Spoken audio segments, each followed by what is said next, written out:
딸아이 어린이집 등원 버스를 타러 가면 대여섯 명의 또래 아이들이 엄마 손, 할머니 손을 잡고 아침마다 한 곳에 모입니다.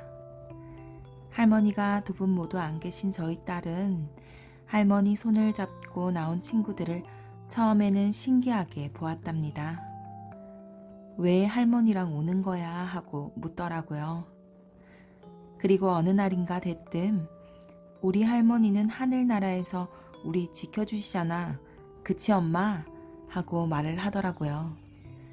제 딴엔 나한테도 할머니 있잖아 라는 말을 그렇게 표현한 것이겠죠? 할머니가 들려주는 재미있는 이야기, 할머니가 꺼내주시는 간식, 할머니의 약손, 무릎, 어부바. 제 딸은 할머니의 사랑이라는 그 감성을 느끼지 못하고 자랄 거란 사실이 이따금 가슴을 콕콕 찌른답니다. 그래서 더 부모의 사랑으로 듬뿍 채워주려 하지요. 물론 할아버지의 사랑도 2배, 3배 넘치게 받고 있고요. 오늘 들려드릴 이야기는 이철환 작가님이 쓰신 연탄길 시리즈에 실린 여러 이야기들 중에 할머니와 관련된 이야기 3편을 준비했습니다. 가난한 처지, 당신은 끼니를 굶어도 손녀의 밥만큼은 꼭 챙겨 먹이려는 가슴 찡한 할머니의 사랑과 모르는 아이들도 내 아이처럼 품는 할머니의 크고 깊은 마음을 여러분들도 간접적으로나마 느끼시길 바랍니다. 밤동아 찾아주시는 모든 분들 항상 잘 챙겨 드시고 잘 주무시고 많이 웃으시고 건강하셔야 합니다. 오늘 이야기도 재미있게 들으시고 편안한 휴식 되세요.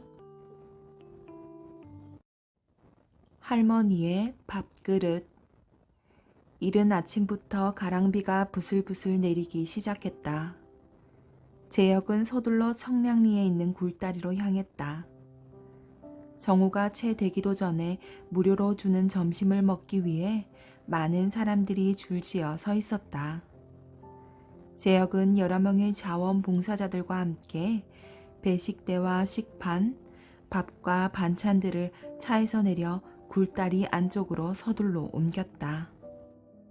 정오가 조금 넘어 배식이 시작되었다.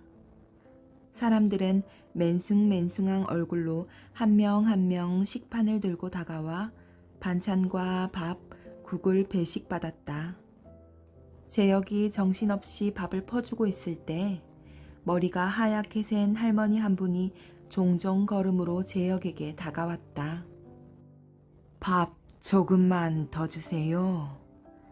수줍은 할머니 목소리에서 따뜻한 온기가 느껴졌다. 네, 할머니 더 드릴게요. 재혁은 할머니가 들고 있는 식판 위에 한 주걱의 밥을 더 담았다. 됐지요, 할머니? 조금만 더 주세요. 할머니는 미안했는지 말꼬리를 흐렸다. 그때 봉사를 하던 한 아주머니가 못마땅한 표정을 지으며 끼어들었다. 할머니, 욕심 부리지 말고 그거 드시고 나서 2차 배식 때 더 드세요. 밥만 산처럼 가져가서 남기면 아깝잖아요. 그거 드시고 다시 오세요. 아셨죠? 네, 알았어요. 할머니는 민망한 표정을 지었다. 아주머니 기세에 눌린 할머니는 더 이상 어쩌지 못하고 배식대를 떠났다. 식사를 마친 사람들은 하나둘 굴다리를 떠났다. 재혁은 사람들이 식사한 자리를 청소하기 위해 빗자루를 들었다. 그런데 조금 전 밥을 더 달라던 할머니가 검은 비닐봉지를 한 손에 들고 기운 없는 모습으로 굴다리 한쪽에 서 있었다. 재혁은 할머니에게로 다가갔다. 할머니, 죄송해요. 아까 밥을 더 드렸어야 했는데 다음에는 많이 드릴게요. 아니에요. 맨날 밥만 얻어먹어서 오늘은 나도 청소 좀 하고 가려고요. 우리같이 없는 사람들 모두가 주체스럽게 생각하는 세상에 밥까지 주는 곳이 있으니 얼마나 고마워요. 할머니, 저희들이 청소하면 돼요. 거동도 불편하신데. 아니에요. 지금은 늙어서 그만뒀지만 한평생을 청소부로 늙었는걸요. 내가 청소할 테니 그 빗자루 이리 주세요. 할머니, 괜찮아요. 할머니는 빗자루를 뺏으려고 제역과 실랑이를 벌였다. 그 순간 할머니 손에 있던 비닐봉지가 와르르 쏟아지며 밥그릇 2개가 나동그라졌다. 밥그릇은 둘 다 불룩한 배를 하늘 쪽으로 내밀었고 눈처럼 하얀 쌀밥이 질척한 땅 위에서 모락모락 김을 피워내며 봉긋이 누워 있었다. 이걸 어쩌나, 이걸 어째, 우리 손녀 줄 밥인데. 할머니는 가슴에 고여있는 아픔을 뱉어내듯 긴 한숨을 내쉬었다. 손녀 줄 밥이란 말에 재혁은 가슴이 짠했다. 죄송해서 어쩌죠? 손녀 주실 거까지 챙기시느라 할머니는 밥도 못 드셨겠네요. 나 같은 늙은이야 몇 끼 밥 못 먹어도 괜찮지만 어린 상추 이파리 같은 손녀를 배굶게 할 수는 없어서요. 다 쓰러져가는 집에서 애미압이 없는 손녀하고 단둘이 살거든요. 봉지에 밥을 담아가면 안 먹는다 그래서 오늘은 밥그릇을 가져온 건데 한 그릇은 점심에 주고 한 그릇은 저녁에 주려고. 이 일을 어쩌나. 밥에 묻은 흙을 떼어내는 할머니의 까칠한 얼굴을 적시며 눈물이 흘러내렸다. 할머니를 바라보는 재혁의 눈에도 어느새 젖어들었다. 할머니, 여기서 잠깐만 기다리세요. 잠깐이면 되니까 절대로 가시면 안 돼요. 꼭이요. 재혁은 정신없이 시장 쪽으로 뛰어갔다. 할머니에게 김밥을 사다 주기 위해서였다. 줄임배를 쓸어안고 집으로 돌아가는 할머니의 뒷모습이 자꾸만 눈에 어른거렸다. 김밥을 손에 들고 할머니는 눈물을 글썽였다. 고마워서 어쩌지. 할머니 드실 김밥도 여유있게 샀으니 맛있게 드세요. 이렇게 받기만 해도 되는 건지 모르겠네. 늙으면 염치도 없어지나 봐요. 별 말씀을 다 하시네요. 할머니, 그리고 내일 오실 때는 손녀 갖다 줄 밥그릇을 저한테 꼭 먼저 주세요. 제가 거기다 밥을 담아드릴게요. 재혁이 할머니의 야윈 손을 꼭 잡으며 말했다. 고마워요, 젊은이. 정말로 고마워요. 등이 굽은 할머니는 몇 번이고 머리를 조아리며 재혁에게 고맙다는 인사를 했다. 이슬비가 바람에 날리며 할머니의 백발 위로 하얗게 부서져 내렸고 수줍게 미소 짓던 재혁의 눈가에도 어느새 물기가 반짝거렸다. 누군가를 진정으로 사랑할 때 우리는 그 안에서 깊은 사랑을 발견한다. 떡 할머니. 서영의 할머니는 한 달에 한 번 고아원에 가셨다. 그 고아원은 할머니가 태어나신 고향에서 멀지 않은 곳에 있었다. 고아원에 가는 날이면 할머니는 전날부터 엄마와 함께 아이들에게 줄 음식을 정성껏 준비하셨다. 과자나 과일도 준비했지만 언제나 빠지지 않는 음식은 떡이었다. 그래서 고아원 아이들은 서영이 할머니를 떡 할머니라고 불렀다. 서영이도 가끔 할머니를 따라 고아원에 갔다. 아이들과 하루를 보내고 돌아오는 길에서 서영이는 할머니에게 묻곤 했다. 할머니, 아이들은 왜 고맙다는 말도 안 하지? 할머니가 맛있는 음식을 해다 주는 걸 당연하게 생각하는 것 같아. 사람들한테 늘 받기만 해서 그런가 봐. 서영아, 그렇지 않아. 그 아이들은 고맙다는 표현을 하는데 익숙하지 못할 뿐이야. 사랑을 받지 못하고 큰 아이들이라서 그래. 가엾은 아이들이야. 그래도 고맙다는 말 정도는 할 수 있잖아. 왜 고마운 걸 모르겠니? 하지만 사랑은 강물 같은 거란다. 흐르는 소리는 들리지 않아도 강물은 여전히 흘러가거든. 할미는 그 조그만 아이들의 눈빛을 보면서 사랑과 감사를 느낄 수 있는 걸. 서영이는 할머니의 말을 다 이해할 수 없었다. 하지만 차창 밖으로 보이는 남한강 줄기를 바라보며 할머니가 했던 말을 마음속으로 되뇌어 보았다. 사랑은 강물 같은 거란다. 흐르는 소리는 들리지 않아도 강물은 여전히 흘러가거든. 돌아가시기 몇 해 전부터 서영이 할머니는 거동을 못하셨다. 할머니는 고아원에 가시지 못하는 걸 가장 마음 아파하셨다. 아카시아 꽃이 피어날 무렵 할머니는 평생 지니고 다니시던 조그만 십자가를 손에 꼭 쥐고 평화롭게 눈을 감으셨다. 할머니가 돌아가시던 해 가을, 서영이는 할머니 산소에 갔다. 할머니는 할머니가 태어나신 고향 뒷산에 잠들어 계신다. 서영이는 마을 입구에서부터 눈물을 글썽이며 할머니가 누워 계신 언덕까지 올랐다. 그런데 할머니 산소 앞에 도착했을 때 서영이는 깜짝 놀라지 않을 수 없었다. 할머니 산소 앞에는 30개도 넘어 보이는 조그만 바카스 병들이 가지런히 놓여져 있었다. 조그만 병들마다 형형색색의 들꽃들이 물과 함께 담겨져 있었다. 시들어버린 꽃들도 있었지만 꽂아놓은 지 얼마 되지 않은 싱싱한 들국화도 있었다. 그리고 꽃병들 앞에는 하얀 종이 위에 떡 몇 조각이 놓여 있었다. 들깨만한 개미들이 줄을 이은 하얀 종이 위에는 이렇게 쓰여 있었다. 고마운 떡 할머니, 떡 맛있게 드세요. 몇 밤 자고 또 올게요. 할머니는 하늘나라에서도 아이들에게 떡을 만들어 주시겠죠?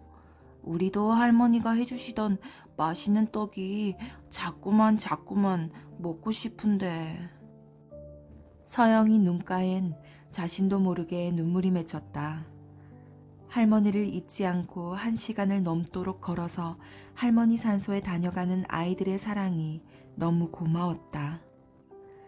아이들이 손을 잡고 종종 걸음으로 걸어왔을 먼 길을 내려다보는 서영이 눈가도 자꾸만 눈물이 맺혔다.